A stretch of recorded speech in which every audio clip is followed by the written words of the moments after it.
Hey guys, today I'm here to walk you through how to add a layer of atmospheric sounds to your ambient piece to try and give it more air, just more sound effects, I guess more sounds to make it sound a little bit more interesting and create more interest for the listener. So just as a quick reminder from last time, there's all the stuff we recorded previously, including the automations that we added. So there's my drone tracks, complete with fade-ins. There, if you recall, is the LFO's frequency increasing as it gets towards the end to make the LFO on the drone track get a bit more crazy. There's my melody as it stands. I've added some extra automation to the effects on the melody. So these here are my sends to go into the return tracks, and you can see I've automated here the D return, the D send to the one going into the auto filter there. It's increasing from a low amount to a higher amount towards the end of the track, as is my E return, which is the reverb and resonator, and the F return is also as the second melody plays, it's coming in and then increasing a bit more towards the end, and that just adds more of an interesting feel to the track. Now here's the stuff that I've added since then. I've put them all in a group together. If you recall, Command G is how you group tracks together. You click on the first one, shift click on the last one, and then Command G will create a group. I've called it the air group. I've put some effects on the air group as well, but they're currently turned off. I'll talk about those later. What I want to talk about first is how I got to these sounds. All of the sounds in this particular instance come from, so first of all, I go into the sounds menu and then the ambient and evolving sounds. That's where I found all of these. However, some other places to look might be in effects. You might find some interesting things. Also in experimental, you might find some interesting things. In pad, you might find some interesting things also in synth misc, that stands for miscellaneous.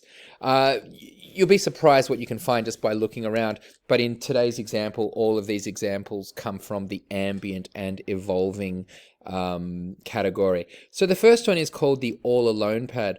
Oh, and by the way, you can listen to each one just by clicking on it once. If you double click, it'll load it into a track, but if you just single click, it should play you a moment of each sound, and you can get a feel for what it's going to sound like.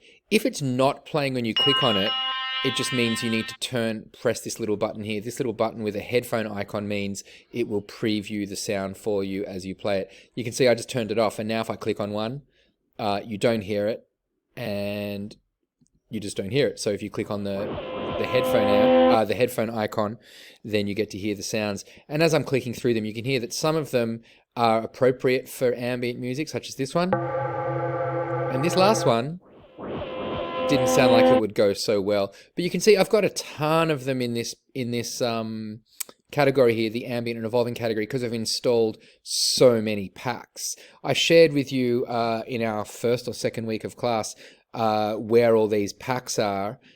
You can see how many I've got.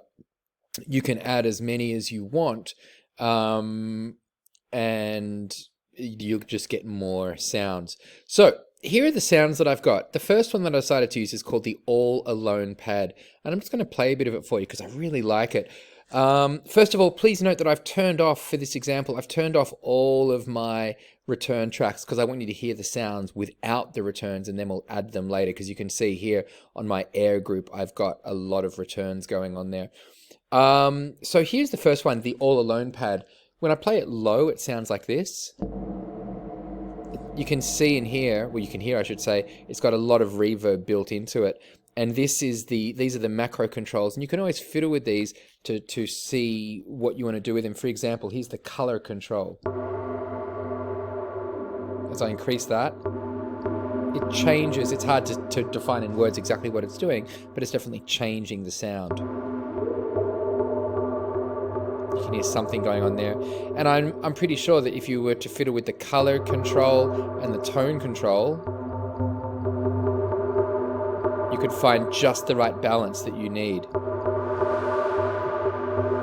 You could also automate these. For instance, maybe you might want to incorporate that in there. So you can automate these controls later if you discover that there's something good you want to do with them. This one also, what's really worth checking out is how the sounds sound at different octaves on the keyboard. So right now I'm using a 4-octave keyboard, and of course you can also use the octave buttons on there to make it higher and lower still. So this is the low end of this keyboard, around E1. That's really cool. And now I'm going to go up to E4. That's also really cool. I'm going to go up to E6 now. So you can see, depending on where I play this sound on the keyboard, it's really varied. So I'm just going to make a decision at some point about which end of it I'm going to use. Here's the clip that I've currently got for this sound. You can see I've gone, as I said, fairly low. There's G2. And I've left some space. You can see I'm not playing this sound the whole way through. So here's what it sounds like just on its own. There's 2 bars of rest. And then we're going to hear the sound for 2 bars. And of course, because there's so much reverb on this sound, the reverb is going to last much longer than beyond when the note ends here.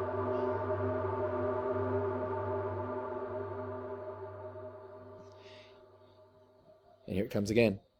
The next one is called Chill Out Zone. And just like with the previous ones, it also comes from the Ambient and Evolving folder. This is what it sounds like played low. It's kind of windy. Here it is up higher. If I play chords on that, it's really kind of cool. And you can see once again, it cuts off relatively quickly, but maybe if I increase the delay amount, let's see what happens. Oh yes, it lasts much longer after I let the keys go. Again, there's a color control. Let's see what that does.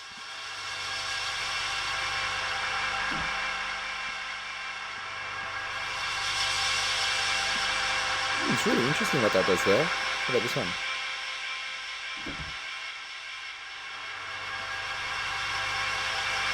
Not sure what that one's doing, but we can find out later. The third one, actually I'm going to skip this one called Pad Trigger, because that's not important right now, and it's turned off as well. That's a side chaining thing that I'm doing. The third one I've got is called Light and Shadow, and it comes from the Ambient and Evolving folder in my sounds. If I click up there under L, it should be there. There it is. And again, let's hear... Oh, sorry, going back to the previous one, Chill Out Zone. Here's what I've played on it. So again, I've left a bar of rest there. I'm going to stop this one and play this one so you can hear them.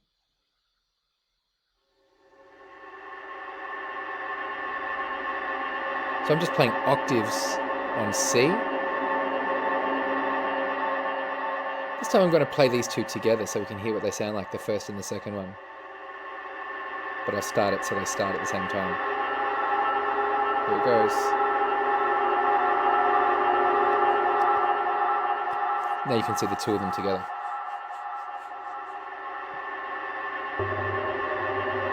And you can see I've got them panned. One's quite far to the left and one's quite far to the right. So it creates a cool atmosphere. The third one I've got, I'll just stop those two. The third one I've got is called Light and Shadow.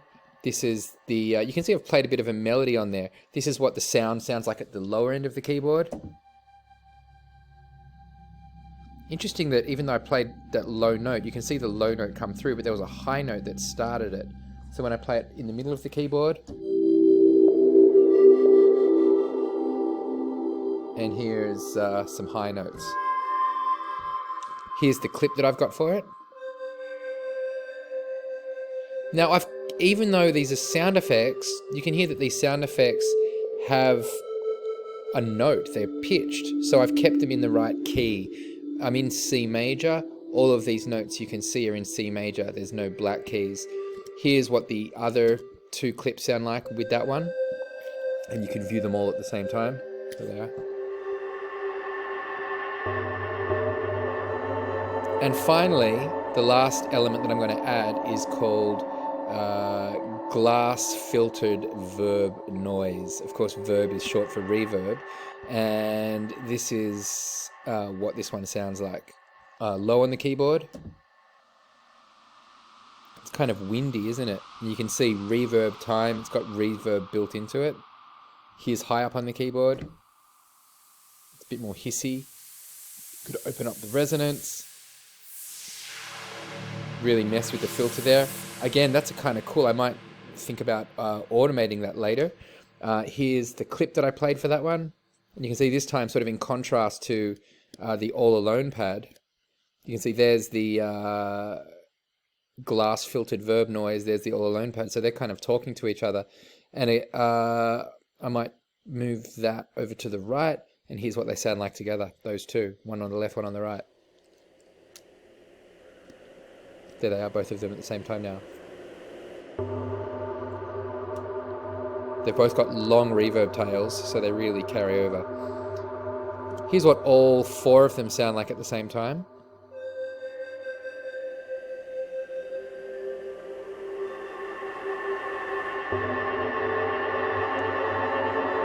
And now I'm going to turn on all these send effects from that I put together previously. You can hear it adds a whole lot more interesting aspects to it. And this is now my air layer. So I've got 4 different instruments, each one playing different things, and this is what they look like on the other side of Ableton. I'll just remove the return tracks. There we go, you can see them now. There's the All Alone pad, there's the Chill Out Zone pad, there's the trigger, which I haven't talked about yet, there's light and shadow, and there's the glass filtered verb noise. And so if I had these running through my entire track, it just adds a whole lot more. I'll turn them off. Here's what I had previously. There's my drone. Here's my drone and melody. Now I'm going to turn on that air group. It might be too loud. Turn it down a little.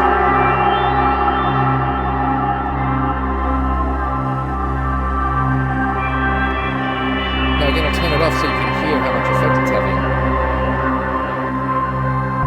And so now as a producer, I need to make decisions. Like maybe I'll, instead of having the, at the moment, if I start the track, if you recall, I faded in the drone. This is what it sounds like at the start of the track. If I have those air layers all start at the same time, they come in straight away. And there's my drone fading in. But maybe that's too much to have right at the start. So maybe what I'll do is click on air group volume. I'm just going to make it bigger. And I'm going to fade in the whole air group so that the air group is starting to come in as the melody's coming in. So I'll fade that in, and then I'm also going to fade in individual elements. Like maybe what I could do is, so that's the whole group, and then within that I can fade in just in the order that they're in here, or I can spend more time with it. There's Chill Out Zone. This one, maybe I'll have it come in second. Notice I just click on the volume control, and that means this red line now controls the volume. So I have a ramp that's delayed. Here's the third one. Start that one about here, ramp it in, and then the fourth one could ramp them in. Now what might be cool is, if you recall, I faded out the drones at the end of the track. Maybe it might be nice to, as the drones fade out, have the air group be there.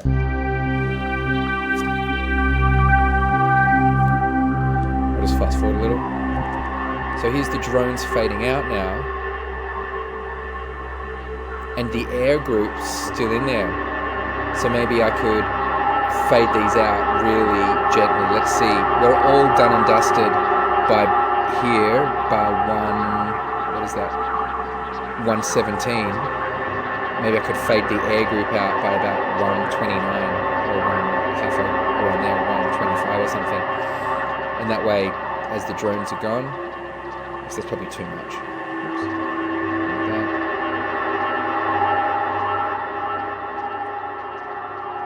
I wanted to go a little bit longer. So you can do all sorts of things. And again, maybe I want to play with the volumes of these air groups. So here in that break between the melody, maybe I can increase the volume of some of them, like perhaps This one, the one called light and shadow, here between, let's see, what are we talking, right around there. I've got some little markers here which help me. And at light and shadow, I could increase its volume. And perhaps I could even, like I said before, I was going to do some automating. Let's see what this effects does here. Let's try this one.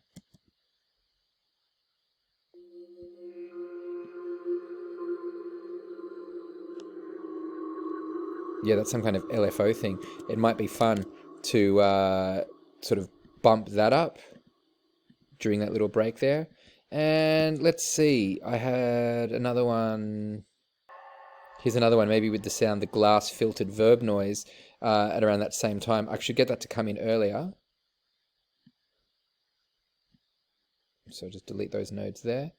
And now, what were some of the things I could mess with? Let's try the filter cutoff.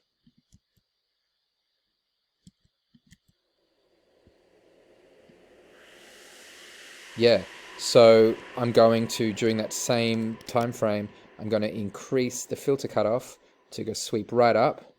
And now let's see how that sounds. We've got the effects amount and the filter cutoff on these two creeping up during this break between the melody.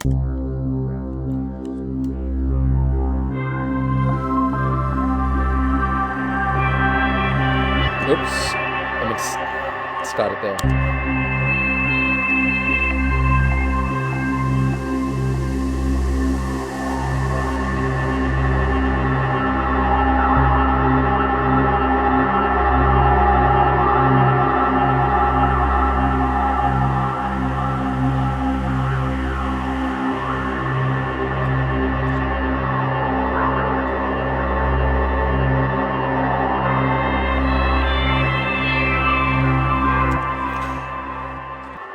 Anyway, I hope you found that interesting and useful, and I hope you can use some of these ideas in your own track.